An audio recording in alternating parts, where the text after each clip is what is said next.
नमस्कार, आप देख रहे हैं पुलिस वाला वेब न्यूज और मैं हूं आपके साथ कंचन। बालाघाट सिवनी लोकसभा सीट से कांग्रेस पार्टी के प्रत्याशी सम्राट सिंह सरस्वार की चचेरी बहन डॉली सरस्वार और उनके जीजा प्रमेंद्र सिंह चौहान ने उनकी संपत्ति हड़पने, मारपीट करने व धमकाने का आरोप लगाते हुए एक वीडियो जारी किया है। वीडियो में वे बता रहे हैं कि जिस बंगले में आज उनके चाचा पूर्व विधायक अशोक सिंह सरस्वार और चचेरे भाई सम्राट सिंह सरस्वार रह रहे हैं, दरअसल वो उनके नाना स्वर्गीय राणा हनुमान सिंह का है। उनकी अपनी कोई संतान नहीं थी, सो उन्होंने अपनी वसीयत में ये बंगला मेरे पिता विनय सिंह सरस्वार और ग्राम तिरोड़ी में स्थित संपत्ति अशोक सिंह सरस्वार के नाम कर दी थी। उनके चाचा अशोक सिंह सरस्वार जब विधानसभा का चुनाव लड़ रहे थे, तब उन्होंने मेरे पिता विनय सरस्वार से कुछ दिनों के लिए उक्त बंगले में रहने की अनुमति मांगी थी, जिसे मेरे पिता ने सहज स्वीकार कर लिया था। किंतु इसके बाद उन्होंने बंगले पर अनाधिकृत रूप से कब्जा जमा लिया और मेरी माताजी के निधन उपरांत हमारा सारा सामान बाहर फिकवा दिया। हमने जब इस पर आपत्ति जताई तो सम्राट सिंह ने हमारे साथ गली गलौच और मारपीट की, हमने जिसकी रिपोर्ट कोतवाली थाने में दर्ज करवाई, किंतु कोई कार्रवाई नहीं की गई है। तब हमने कलेक्टर और एसपी से भी शिकायत की, किंतु चाचा अशोक सरस्वार ने अपनी विधायकी का रौब दिखाकर मामले को दबा दिया। डॉली और उनके पति प्रमेंद्र सिंह का कहना है कि जो व्यक्ति परिवार वालों का नहीं हुआ, वो जनता का क्या भला करेगा। इस मामले में पूर्व सांसद और बसपा उम्मीदवार कंकर मुंजारी ने भी पूर्व विधायक अशोक सिंह सरस्वार और कांग्रेस से लोकसभा प्रत्याशी सम्राट सिंह सरस्वार को आड़े हाथों लेते हुए अच्छी खरी खोटी सुनाई है। सम्राट सरस्वार की सिस्टर का एक वीडियो वायरल हो रहा है, जिसमें सम्राट सरस्वार ने उनकी प्रॉपर्टी पे कब्जा करना और उनके पिताजी को मारने की बात सामने आ रही है। उस बारे में देखिए, बहुत गलत काम किया है। ये अपनी भतीजी और सिस्टर, अशोक सरस्वार की भतीजी है वो, और सम्राट की सिस्टर है, बहन है। उनका जो घर, वो जो बंगला जहाँ से भी वो रह रहे हैं, जहाँ पे मेरे घर के सामने, वो बंगला दरअसल जो है विनय सरस्वार का, इनके छोटे भाई का।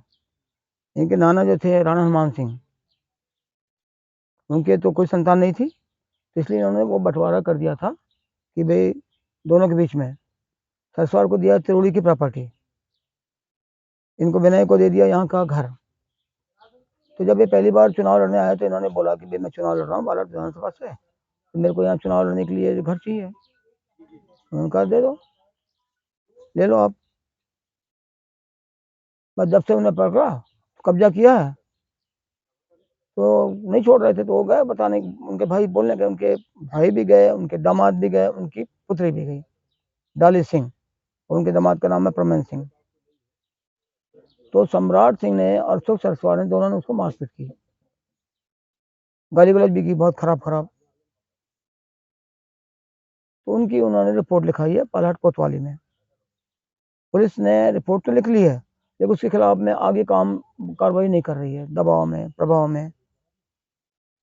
क्योंकि अभी भाजपा की भी सरकार भी थी, तब भी वो दबाव था। गौरीशंकर प्रसेन तो इनका आदमी था, अशोक सरस्वार का और सम्राट सिंह का, इन्हीं का आदमी है वो दबा दिया मामले को। सम्राट सिंह तो रोज जा करके गौरीशंकर प्रसेन के पांव पड़ता था, ठेका करते थे। तो डेंजरेज को जो ठेका है रोड का, वो ठेका 13 करोड़ का था, लेकिन गौरीशंकर की उसमें पार्टनरशिप थी। ठेका इनका, लेकिन पार्टनरशिप, तो रोज जाते थे वो। तो इसलिए गौरीशंकर ने इनकी मदद किया, थाने से केस को आगे नहीं बढ़ने दिया।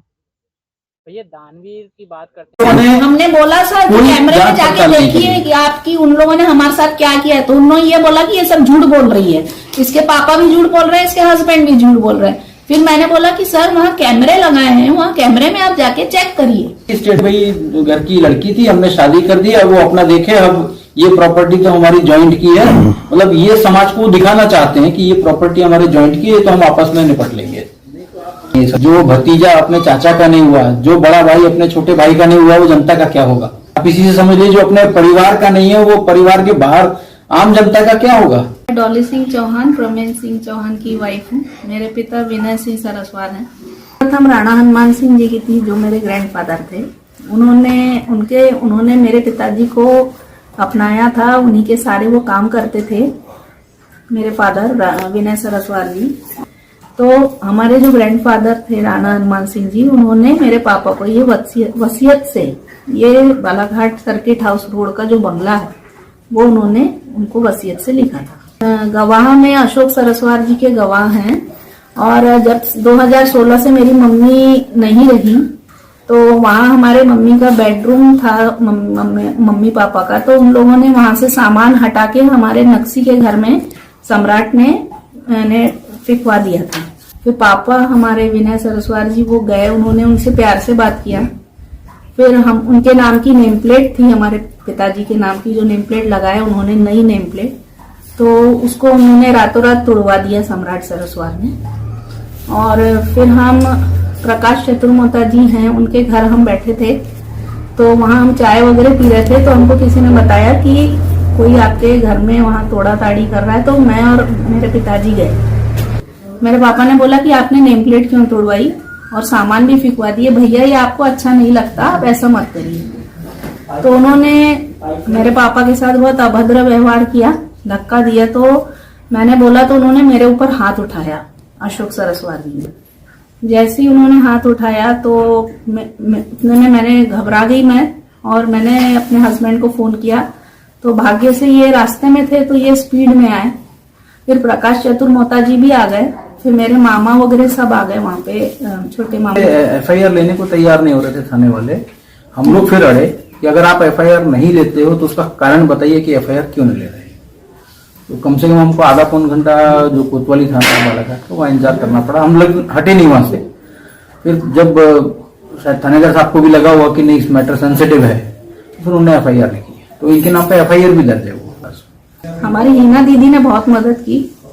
हिना दीदी ने हमको फोन किया कि दीदी मैं आपके साथ हूँ। फिर हम लोग आए वापस, फिर हमने कंप्लेंट करी। तो फिर उसके बाद में उसमें भी फिर कहानी दूसरी हो गई कि न्यूज़पेपर में आया तो हमने तो निकलवाया नहीं था भाई, थाने से अपने आप न्यूज फ्लैश हुई। और इतना मजबा जब जम गया था शाम के इंसिडेंट के बाद, तो हमारे ससुर साहब को फोन करके वो बोल रहे हैं कि तुमने अच्छा नहीं किया ये पेपर में निकलवा के। सम्राट हमको धमकी देने लग गया कि तुम लोगों ने हमारी एफआईआर न्यूज पेपर में कराए। हमने बोले हम बालाघाट आते नहीं, इतने सालों से हम जानते नहीं किसी को इतना। हमारे विनय सरस्वार जी जो मेरे पिता हैं, इन्हीं का मकान था। अशोक सरस्वार जी उनके भाई ने करके उनको आने जाने रहने दिए। ज्वाइंट फैमिली थी, वो भी रहते थे, हम भी रहते थे। परिवार एक था, बिजनेस एक था, सब एक था। जब से मेरी मम्मी चली गई तब से इनके मन में ऐसा पता नहीं क्या आया कि आप यहाँ नहीं रहेंगे, हम रहेंगे और ये मकान आप हमें दे दीजिए। कि सामने वाला जो रूम है एक, जो तो हमारे ससुर साहब ने इनको बोला ठीक है भाई, राजनीति आपको करनी है तो आप अपना आगे वाला कमरा ले लीजिए और जो भी ऑफिस चलाना है आपको चलाइए। धीरे धीरे क्या हुआ कि जब ये लोग ज्वाइंट में ही बिजनेस में थे और कभी भी विनय सरस्वार जी ने शायद कभी मन में भी नहीं सोचा हुआ कि मेरा बड़ा भाई मेरे साथ ये करेगा, तो एक जो कॉन्फिडेंस रहता है भाई का रिलेशन है भाई, तो उस हिसाब से इन लोगों ने आगे कैरी फॉरवर्ड कर देगा। लेकिन सामान पूरा जो उस बंगले के अंदर आज भी जो पलंग बिस्तर फर्नीचर जितना है वो सारा राणा साहब के टाइम का ही है, जो कि वसीयत के द्वारा इनको दिया गया था। वो सारा सामान आज भी वही है। इनके सिर्फ कपड़े होंगे और बर्तन होंगे मुश्किल से, इवन वो बर्तन भी उठा करके जैसा का वैसा ही घर रखा हुआ है, वहाँ का सामान कुछ वैसा का वैसा ही है, कुछ इन लोगों ने चेंज हुआ कुछ नहीं। हाँ, और उन्होंने ये पता ही नहीं था कि वो हमारा घर है कि अशोक सरस्वार जी का है। जब उन्होंने सारे पेपर देखे तब उनको समझ में आया कि ये विनय सरस्वार जी का पेपर है। तो उन्होंने बोला कि ठीक है, हम जहां तक आपकी हो सके मदद करेंगे, बस उसके बाद तो कुछ नहीं। फिर उसके बाद हम लोगों ने सभी बड़े नेता लोगों से हमने बात की, क्योंकि राजनीति में है, हम लोग जॉब क्लास हैं। फिर हम लोगों ने इनकी कंप्लेंट वगैरह डाली तो उसके ऊपर भी एसडीएम साहब ने, कलेक्टर साहब ने कुछ एक्शन नहीं लिए। तो मैं इसको पूरा आपको जानकारी देता हूँ। इसमें जब एफआईआर तो हमने करी दी थी उस एपिसोड की, जो भी 6 दिसंबर को, तो जो मारपीट इनके साथ करी और सम्राट ने मेरे साथ करी है वो हमने एफआईआर दर्ज करा दी थी। हमने कलेक्टर साहब जो उस समय थे 2019 में, उनको दी एप्लीकेशन। तो एप्लीकेशन हमने एक्सेप्ट करी कलेक्टर ऑफिस ने, बट रिसीविंग नहीं दी और उस पर कोई कार्रवाई नहीं हुई। एज पर विल, जिसमें खुद अशोक सिंह सरस्वार जी गवाह हैं, वो विल के अकॉर्डिंग 94 में और ट्रांसफर हुआ है मकान, नामांतरण हुआ है।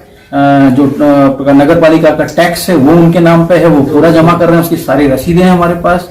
जो आखिरी का जो अपना जो प्रॉपर्टी का जो हर साल अपन पेपर निकलवाते हैं उसमें भी पूरा नाम दर्ज है।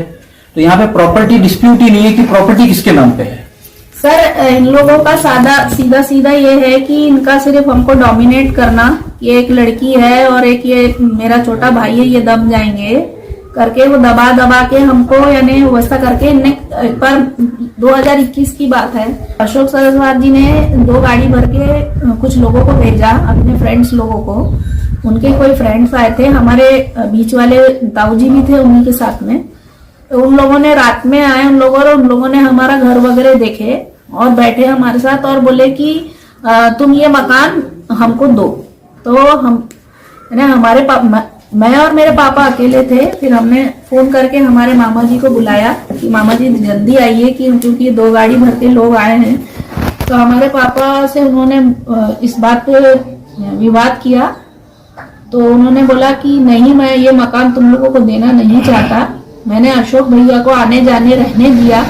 आज मैं भी रहता था, अशोक भैया भी रहते थे। आज अशोक भैया ने ऐसा मेरे साथ किए, मैंने सपने भी नहीं सोचा था। उनके हर बिजनेस में, उनके बच्चों के पालन पोषण में, उनके इलेक्शंस में, सब में मैंने का बहुत काम किया है और वो मेरा घर है, मैं तुम लोगों को देना नहीं चाहता। उस दौरान क्या राह चलते बोल नहीं सकते कि वैसे मेरा पीछा क्यों? हमारे गाड़ी के पीछे किसी को भी लगा देते थे, वो हमारा पीछा करता था। हम तो किसी को जानते नहीं है, तो हमारे गाड़ी के पीछे वो पीछा कर रहे हैं, हम आगे जा रहे हैं, हम इधर जा रहे हैं तो वो उधर जा रहे हैं। ऐसे हमारे गाड़ियों का पीछा भी होता था सर। और सम्राट के बाद ज्यादा यहाँ आएगी तो इसको FIR दर्ज अच्छा नहीं किए थे होगा। जब तो कैमरे